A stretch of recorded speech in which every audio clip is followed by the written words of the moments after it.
Assalamualaikum warahmatullahi taala wabarakatuh. Selamat berjumpa kembali di channel Madura Manis ini.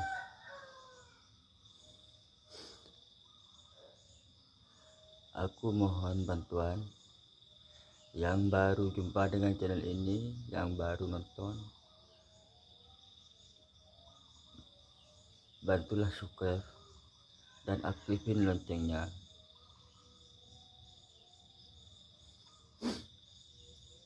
biar kalau ada video baru dari channel Madura Manis ini, Andalah yang tahu pertama. Dan kalau nonton video ini dari channel Madura Manis ini, jangan di skip agar tahu apa isinya video.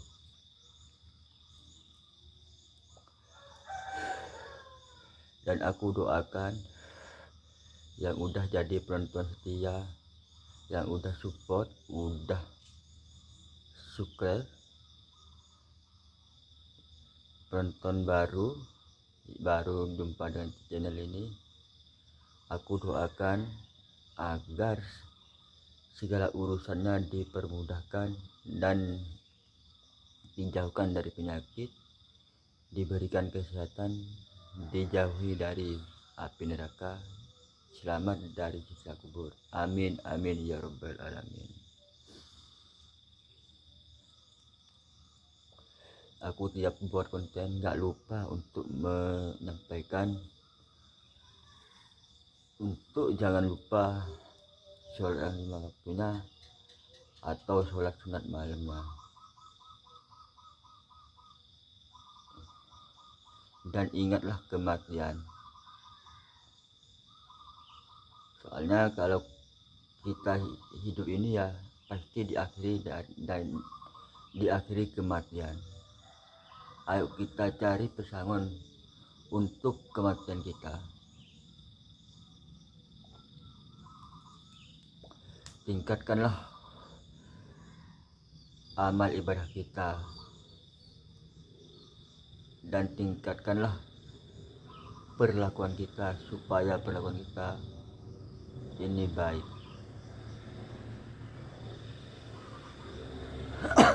Dan jaga hati kita dari kekotoran. Ayo kita bacalah dalam hati sholawat, terus itu sebutlah nama Allah di dalam hati supaya hati kita tetap bersih dan setan yang terkutuk nggak bisa mendekat di hati kita.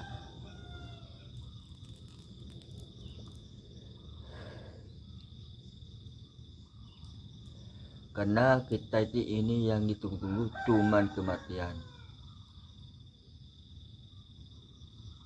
Kalau nggak mati pagi, mati siang. Kalau nggak mati siang, mati sore, mati malam. Itu yang cuman kita tunggu-tunggu, itu cuman kematian.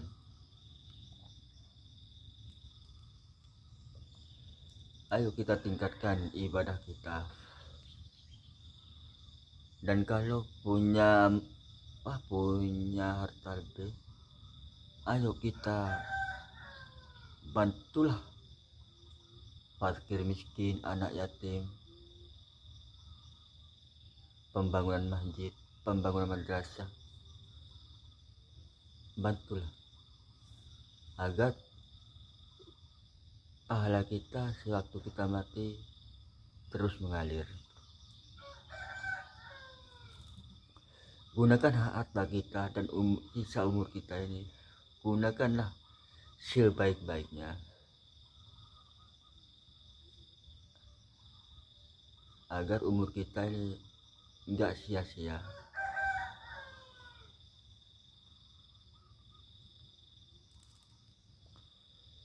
Jadi orang jangan suka memandang sebelah mata.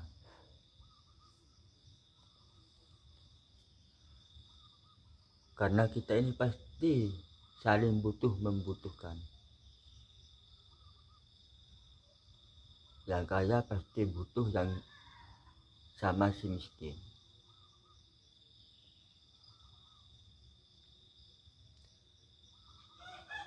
Kita harus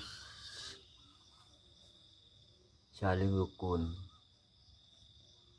agar hidup kita ini bisa sejahtera selamanya.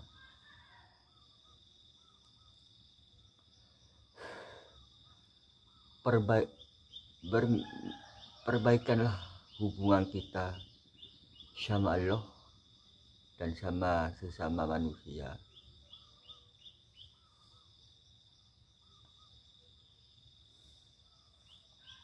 Kita hidupnya ini nggak terasa, kita hidup ini. Waktu kita dilahirkan ya, itu nggak terasa. Yang besar kita ini nggak terasa. Udah umur berapa nggak terasa.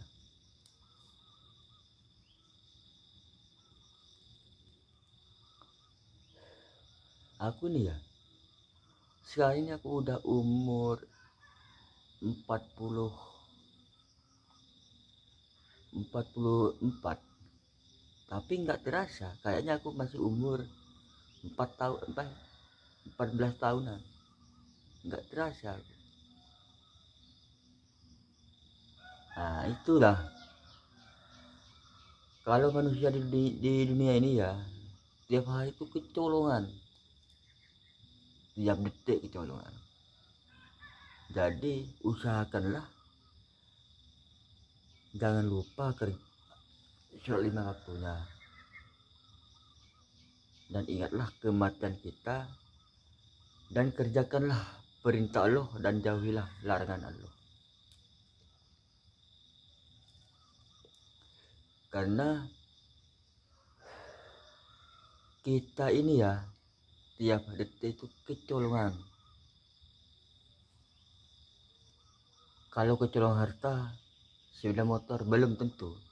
Kalau tiap hari itu, kalau kecolongan umur, usia, itu udah pasti. Tiap detik itu pasti kecolongan.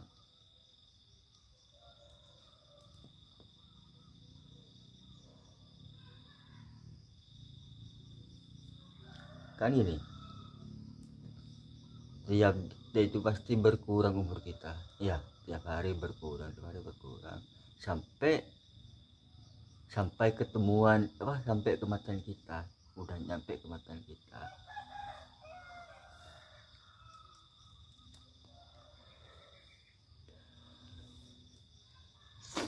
Ya, gini.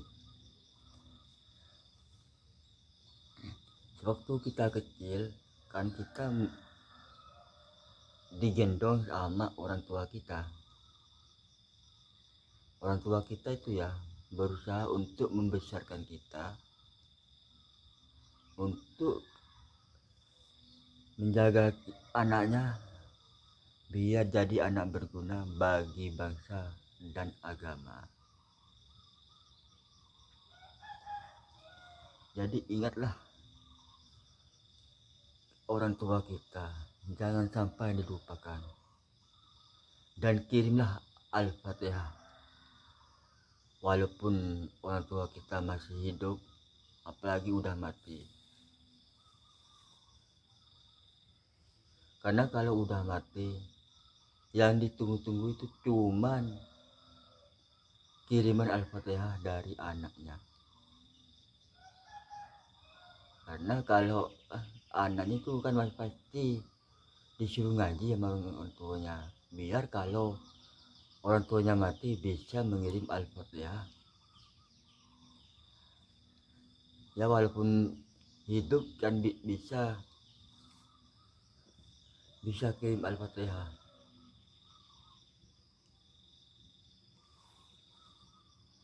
Nah itulah gunanya kalau anak kita diajarin ngaji, disuruh mondok. Nah itu gunanya. Kalau kita mati, anak kita itu bisa ngirim Al-Fatihah setiap hari atau setiap malam Jumat. Jangan nanti kalau orang tuanya mati ya, kan sekarang ini soalnya udah canggih. Zaman sekarang ini udah ada HP. Nanti kalau orang tuanya mati, pergi ke kubur orang tuanya, HP-nya disetel surat Yasin, anaknya diam-diam enak-enakan rokokan. Itu nggak boleh. Kalau HP yang baca Yasin itu nggak bakalan nyampe.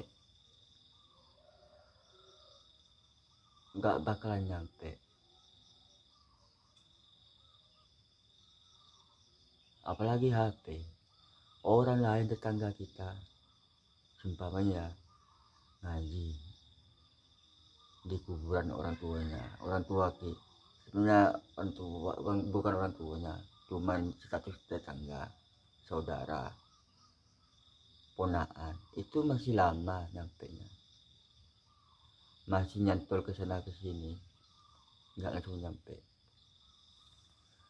Kalau anak kandungnya yang ngaji itu cepat nyampe,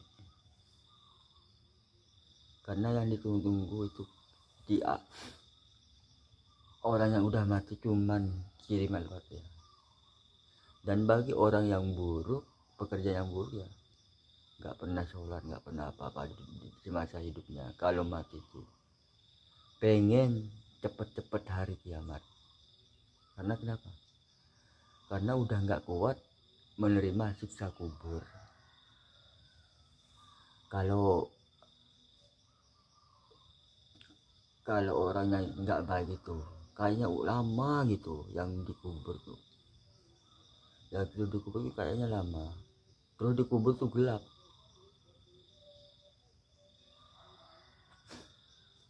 Apalagi siksanya, karena kalau orang itu perbuatan buruk di masa hidupnya pasti disiksa, pasti menerima siksa dari mungkar sama nakir.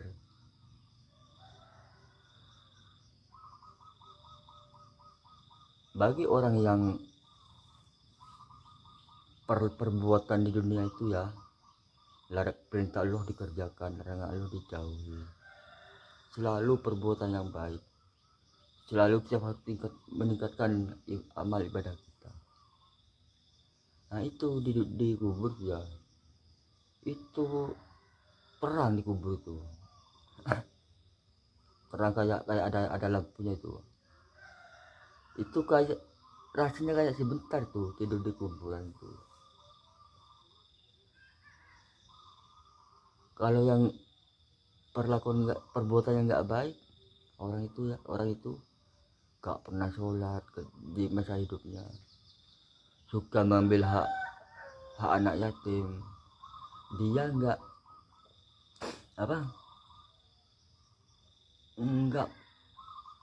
pernah merasakan pekerjaan yang baik.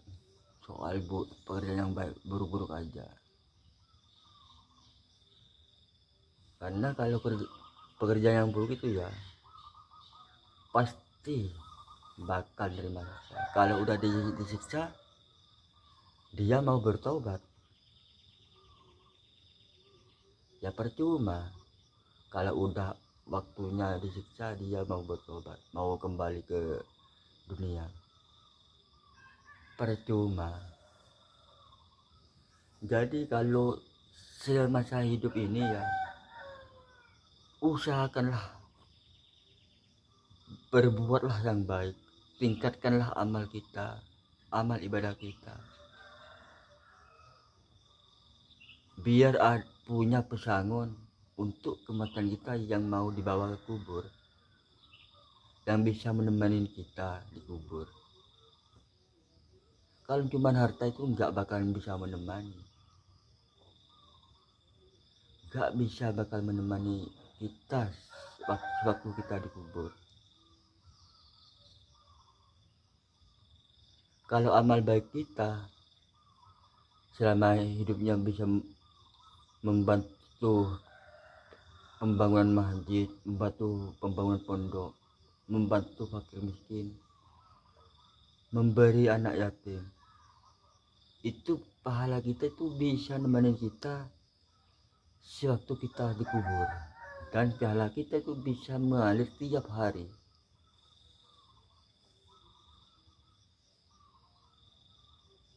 Karena kalau bikin harta kita bikin bantu masjid, pembangun masjid ya, kan pasti sama takmirnya itu ya, dibeliin semen, dibeliin sejadah, pokoknya keperluan masjid lah dibeliin. Nah nanti setelah kita mati kan uang kita itu kan udah dibeliin sama kebutuhan masjid sama takmirnya. Nah, kalau ada tiap ada sholat kita masih kebagian pahalanya.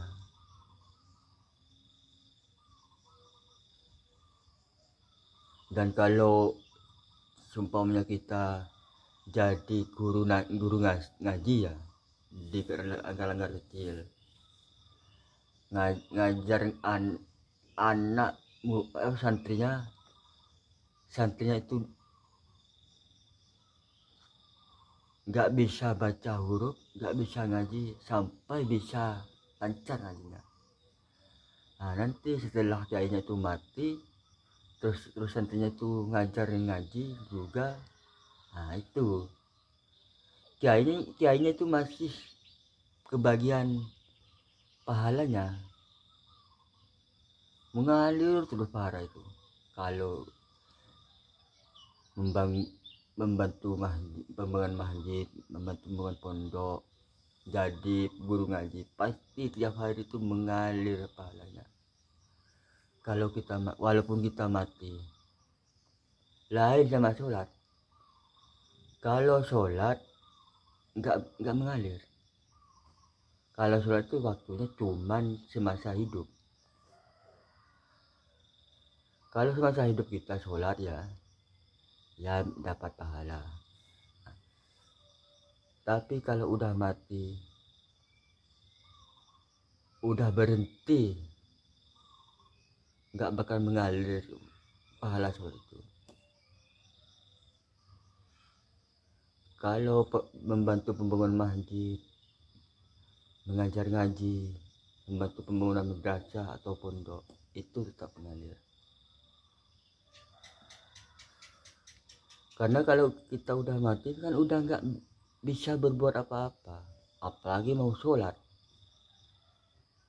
mau bergerak aja udah nggak bisa, karena roh kita ini udah terlepas dari tubuh kita.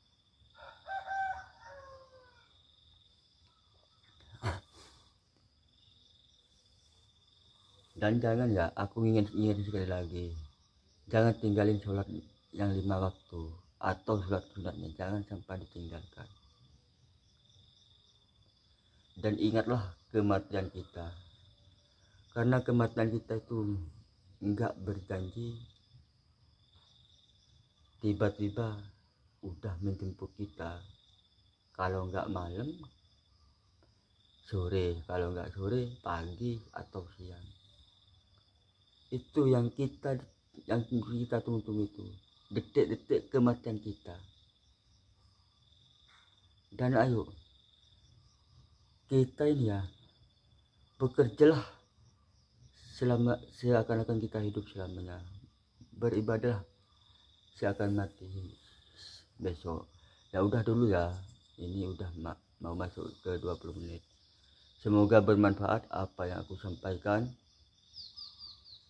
dan aku mohon maaf kalau ada perkataanku yang salah atau menyinggung perasaan saudara-saudaraku dimanapun berada. Aku mohon maaf, beribu-ribu maaf. Dan aku mohon bantuan subscribe yang lagi nonton, yang baru nonton atau yang lupa dengan channel ini. Selamat berjumpa di channel berikutnya. Assalamualaikum warahmatullahi wabarakatuh.